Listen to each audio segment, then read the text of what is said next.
aujourd'hui on se retrouve pour l'Atout du Roi de Lusocrea. C'est un jeu 100% français conçu et fabriqué en France. C'est pour 8 ans et plus, pour 4 joueurs.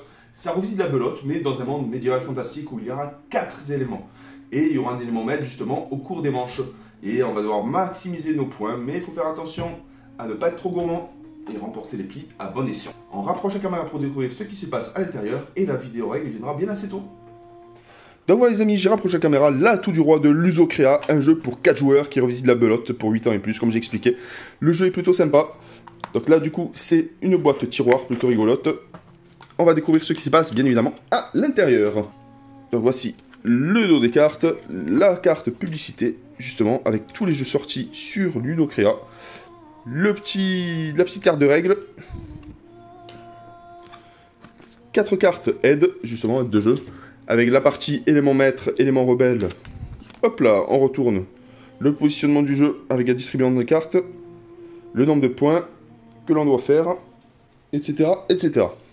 Ensuite, on va s'intéresser aux cartes personnages.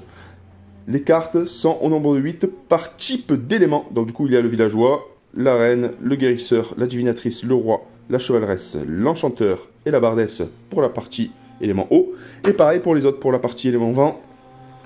C'est exactement la même carte pour la partie feu et pour la partie terre. Donc comment se lit une carte? Donc du coup là c'est l'élément type de la carte, la dénomination de la carte. Ici c'est les points qu'on va marquer justement si c'est la carte a été posée en tant que maître ou en tant que rebelle. Et de toute façon vous avez une aide de jeu qui va vous permettre de se positionner pour marquer les points en fonction des plis remportés. Donc du coup on va faire la petite présentation des règles, c'est parti. Donc voilà, j'ai fait la mise en place l'Atout du Roi, c'est un jeu coopératif en équipe de 2, on doit constituer 2 équipes de 2 joueurs. Les joueurs jouent les uns après les autres dans le sens des aiguilles du monde, ça ne change pas. Le but du jeu c'est très simple, c'est d'être l'équipe qui remporte le plus de points à la fin de la partie. La partie peut se jouer en multiple de 4, justement en 8 manches ou en 12 manches, justement que pour chacun puisse être maître du jeu à tout moment. Pour commencer, on va devoir sélectionner un donneur, peu importe lequel, il va distribuer les cartes.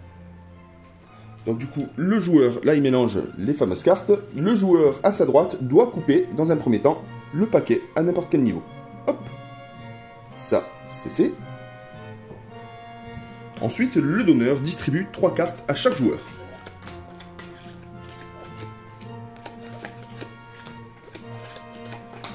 Puis 2.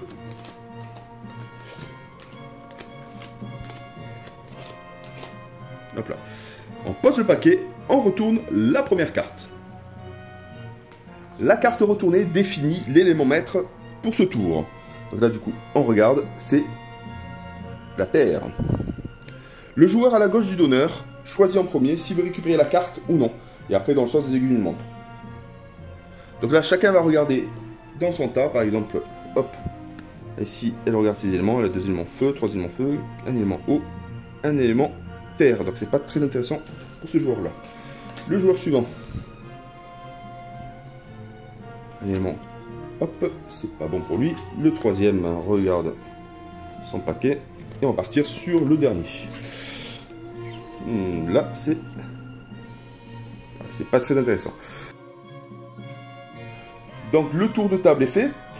On choisit ou non la carte piochée, sinon on fait un deuxième tour. Et chacun peut choisir un élément maître. Si aucun élément n'a été choisi, il faut redistribuer. Tout simplement.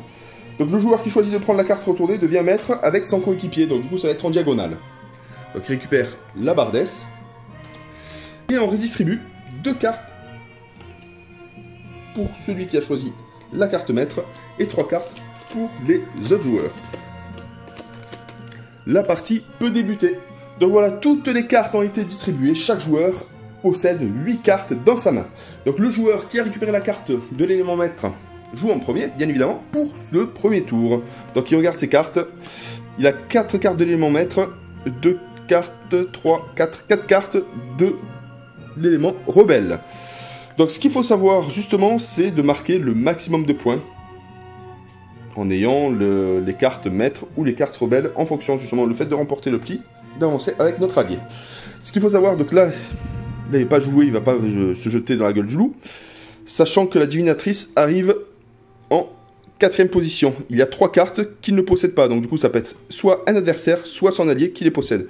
Donc du coup, il va faire un premier lancer justement pour essayer d'éviter de perdre ces cartes qui vont nous permettre de remporter des points en fin de manche. Donc du coup, il va commencer par jouer, allez, le roi de feu. Le joueur suivant, donc du coup le deuxième joueur regarde sa main, il est dans l'obligation de poser une carte de l'élément, même si ça ne l'arrange pas. Donc si le joueur n'a pas l'élément demandé, il doit poser une carte maître, on dit qu'il coupe. Et s'il n'a pas d'élément demandé ni de carte maître, il doit sacrifier une carte rebelle, on dit qu'il se défausse d'une carte. Donc là c'est pas bon pour lui, donc du coup il va devoir se défausser une carte. Il va défausser la chevaleresse.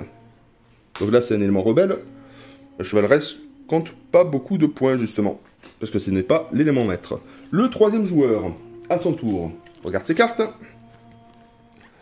Bah, il a du feu, il est obligé de jouer le diviner. Hop, hop, hop. Donc là pour lui, ça sent un peu le roussi, parce que dans les éléments rebelles, le guérisseur et la divinatrice marquent pas mal de points. Donc du coup, on va essayer de remporter le pli. Il va jouer le guérisseur. La carte est supérieure au reste. Hop. Et le dernier joueur regarde ses cartes.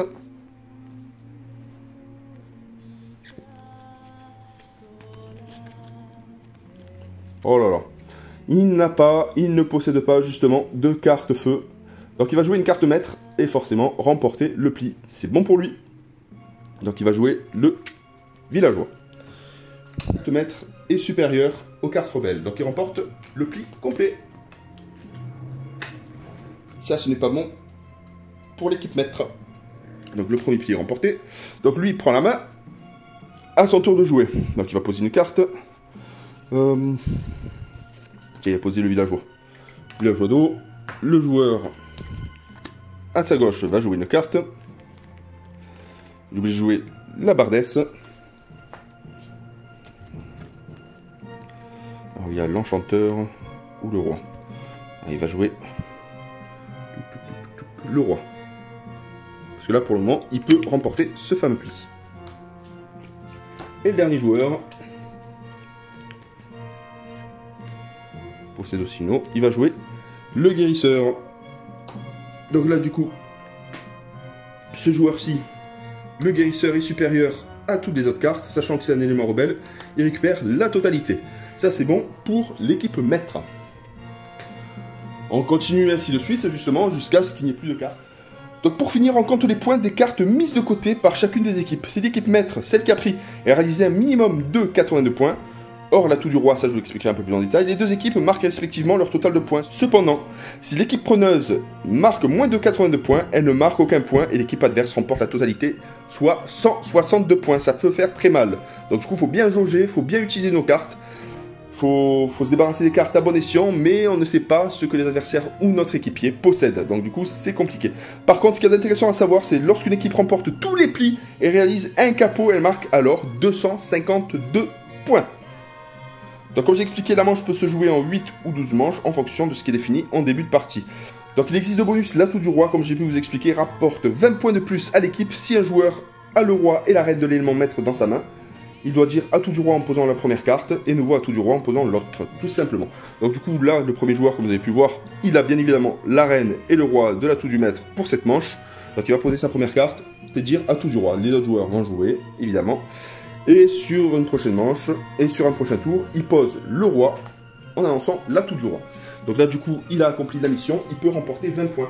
Et l'autre bonus, c'est très simple, c'est le dernier joyau. Il rapporte 10 points de plus à l'équipe qui remporte le dernier prix. Donc du coup, ça peut être très intéressant. Donc on calcule nos points justement, et en fin de partie, celui qui a le plus de points remporte le jeu, bien évidemment. Le jeu rappelle fortement la belote. Là, il y a un univers fantastique plutôt sympathique. Il y a les 4 éléments qui rentrent en jeu, qui amènent du peps au jeu, justement, et l'élément maître et l'élément rebelle. Donc ce qu'il faut savoir, c'est qu'on peut contrer certaines cartes, mais on est dans l'obligation de poser l'élément si l'élément, on le possède dans sa main. Pas le droit de tricher. J'espère que vous appréciez la vidéo règle de l'atout du roi de Lusocrea. Donc c'est un jeu plutôt sympathique, les illustrations sont tip top. Et franchement, le jeu est purement stratégique, je le conseille fortement. Et je remercie bien évidemment Lusocrea pour l'envoi du jeu. Et à très bientôt pour une nouvelle vidéo. Bye bye!